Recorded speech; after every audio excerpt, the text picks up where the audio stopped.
I found it. You're going to love this.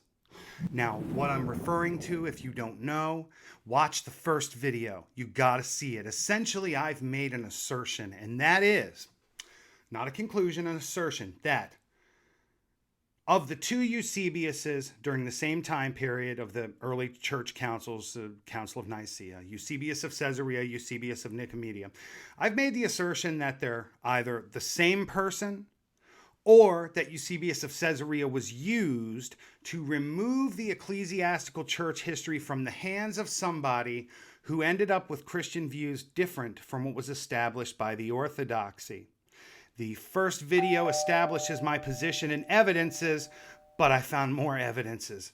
Ladies and gentlemen, I opened the second volume of the 14 volumes of the pre- and post-Nicene Fathers to read the work of Socrates Scholasticus. Whereas in volume 1, Eusebius' church ecclesiastical history, he covers the early to mid 300s and he dies in 341. Eusebius is a key player. He's a right-hand man to the Emperor Constantine, and we establish that it is in fact he that hands down the church history and not Eusebius of Caesarea. But I have more evidence to back that up today because Socrates Scholasticus was from the next century. He wrote in the second quarter of the 400s. And I want to point out a few things that he says. His writing style is a little different, easier to read. He had the benefit of seeing what Eusebius had written in addition to others, compiling them, and writing them in a fluid way. Well, first thing that set up a red flag for me, in chapter 6, Socrates begins writing on the division that came in the church between the bishops of Alexandria and a man named Arius, a presbyter there. In a debate one day, Alexander was speaking before the entire presbytery with views that Arius thought sounded awful Sabellian, one of the non-Trinitarian sects that existed at the time. And Arius challenged him.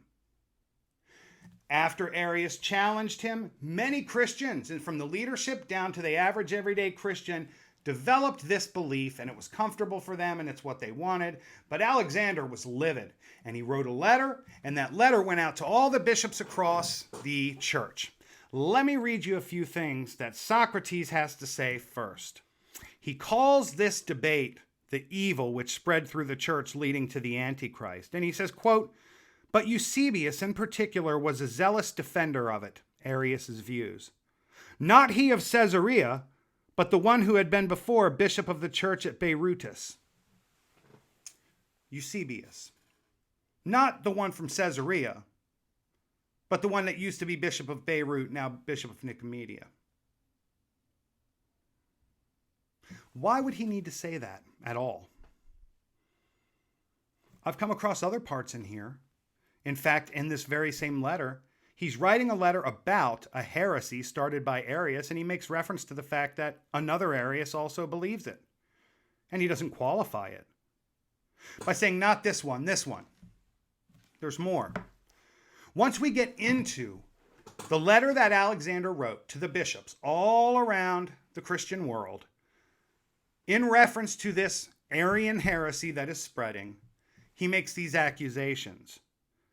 But since Eusebius, in particular, was a zealous defender of Arius's views, now in Nicomedia, he thinks that the affairs of the church are under his control. Forsooth, he deserted his charge at Beirut, modern-day Beirut, and assumed authority over the church of Nicomedia with impunity. And he's put himself at the head of these apostates, daring even to send commendatory letters in all directions concerning them. If by any means he might inveigle some of the ignorant into his most impious and anti-Christian heresy, I felt impelled to be silent no longer. Well, well, well. Our motive is more firmly established now. This is prior to Nicaea. This is ground zero for what would lead to the Council of Nicaea. Essentially, Alexander gets up in the debate to talk about the unity of the Trinity. Arius is there among the presbytery and clergy and thinks what he is hearing sounds a lot like Sabellius from Libya, and he challenges him on it, and he says this: "If," said Arius, "the Father begat the Son, He that was begotten had a beginning of existence.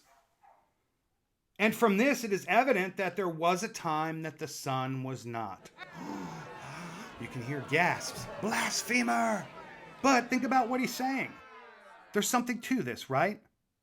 He's saying, look, right? This is essentially a debate about the Johannine literature, which had come out a little after the rest of the Gospels and letters. And, there was a debate about it at the time. A lot of heresiologists wrote on it and philosophers wrote on it. Some thought the work was, this isn't divine. And others thought, no, this is great.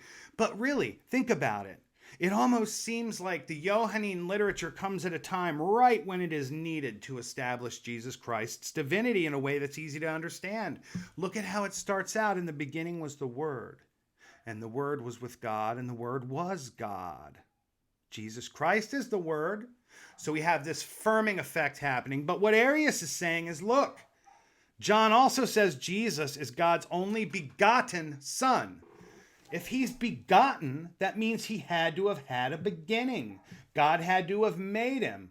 Well, you have a problem now because you're saying Jesus Christ is not co-eternal. He's not immortal like God. And you're saying he's not co-equal because how can a creature be on par with the Creator? Arius wasn't saying he's not the Son of God. Arius wasn't saying Jesus wasn't divine. Arius wasn't saying Jesus isn't God and man. Arius wasn't saying Jesus isn't the Savior. Arius believed all those things. This is quite literally the issue of Christ's origin and how it was to be defined moving forward in the church.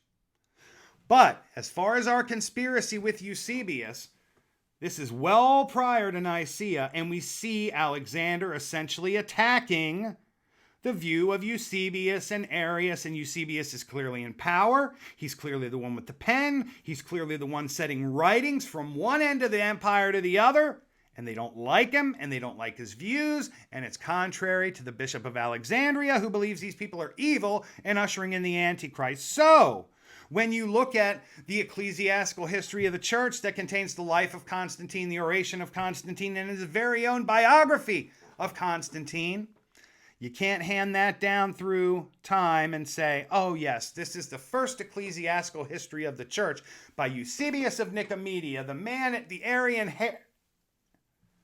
Caesarea, Eusebius of Caesarea. Yeah, he is the one that wrote the ecclesiastical history.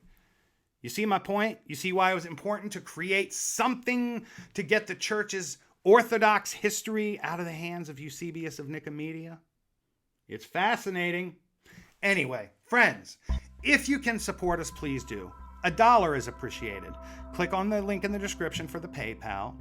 We also, if it's easier for you, have Venmo and Cash App. You could also buy one of the books from the Just Tell Me the Truth About Christianity series on Amazon in paperback or for your Kindle. You could purchase Just Tell Me the Truth About Christianity. Or my newer book, Shipwrecked in the Land of King Tobacco, the first Washington family immigrant to America.